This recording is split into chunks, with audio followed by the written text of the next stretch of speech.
Good afternoon, everyone. My name is Dylan Zapata. Today I will be discussing with you the country of Peru. First, I'd like to start off with some basics about Peru. It is a medium-sized country located in western South America, and the capital is Lima. The area is about 496,000 square miles and has a population of roughly 31 million. It also has a democratic government, kind of like us, and its president is Ollanta Humala. The things I'm going to talk to you about today about Peru are the Hofstede scale and the big industries Peru has that would make people want to move there. First, the Hofstede scale. Peru fluctuates on every variable they have of the Hofstede scale, with power distance being 64, individualism being the lowest they have at 16, masculinity of 42, uncertainty avoidance has a highest score of 87, long-term orientation is 25, and indulgence is 46. Now I'm going to break down each part of the Hofstede score. The first one is the power distance score, which they got a 64 on. Power distance is defined as the extent to which less powerful members of institutions and organizations within a country expect and accept that power. Which means Peru is a long-distance power culture. The reason behind that is because the wealthy people of the country have very high positions in society, like governors, mayors, congressmen, senates, things like that. Also, the low-class people are very untrustful of the higher class. It means they don't trust them and have difficult access in them, which means there's a big split between the two classes. The next score I want to talk to you about is the individualism score, which is 16. Peru had a very low individualism score, which means that they're more of a collectivist country. Individualism is described as the degree of interdependence a society maintains among its members. Just like most of Latin America, the people of Peru find companies more attractive because they'd rather have security in a job than autonomy, which means they want to work and things like that. The next score I'm going to talk about is masculinity, which they got a score of 42. Masculinity is a fundamental issue on what motivates people wanting to be the best, which is masculine, or liking what you do, which is feminine. 42 is kind of on the low end of the masculinity scale, which considers them more of a feminist country.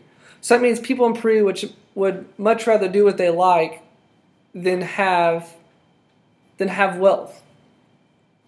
The reason behind this in Peru is because Peruvians would prefer human contacts and family over recognition and wealth, which a lot of Latin American countries follow that trend. The next score is the uncertainty avoidance score, which is 87, which is Peru's highest score they achieved. Uncertainty avoidance is the extent to which the members of a culture feel threatened by ambiguous or unknown situations and have created beliefs and institutions to try to avoid these. Again, most Latin American countries are very like Peru in these aspects. This means that Peru has a high need for structure and rules to keep society balanced. Now, just because there's a high need for these rules and laws doesn't mean that people follow them, because there's a low need there for people to follow those rules, which means there's very high corruption, and a part of that is the government, and then there's a sizable black market, but that could be anywhere with a sizable black market. The next score I'd like to discuss with you is the long-term orientation score, of which Peru has a 25, which is considered a normative society. Long-term orientation describes how every society has to maintain some links with its own past while dealing with challenges of the present and future.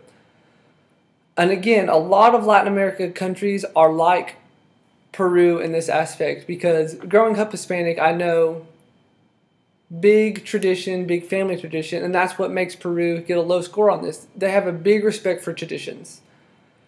And they don't say very much for the future because they want results now rather than later. And I am the same way on that.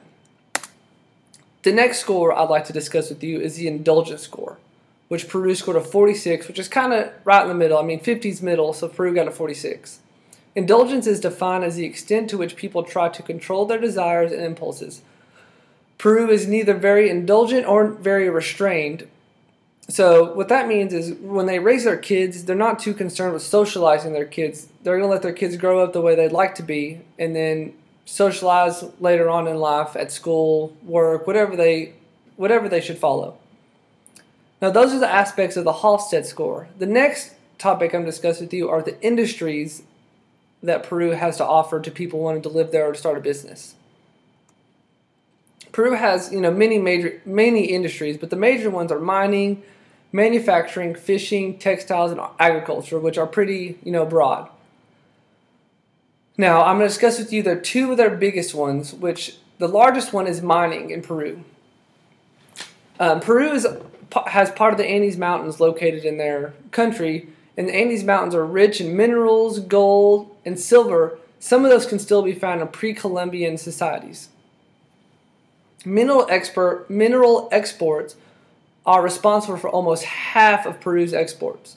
Peru also ranks 8th in gold production, which is first in Latin America, 2nd in copper, and they're one of the top 5 producers of lead and zinc.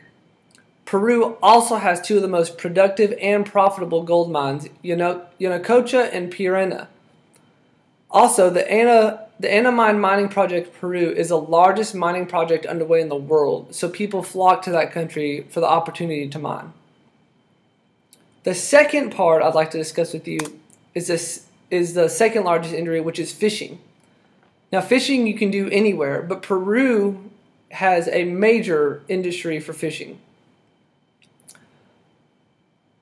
Peru produces nearly 10% of the world's fish catch.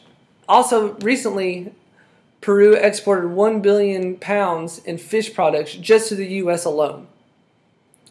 They also produced 10 billion pounds of fish in 2000.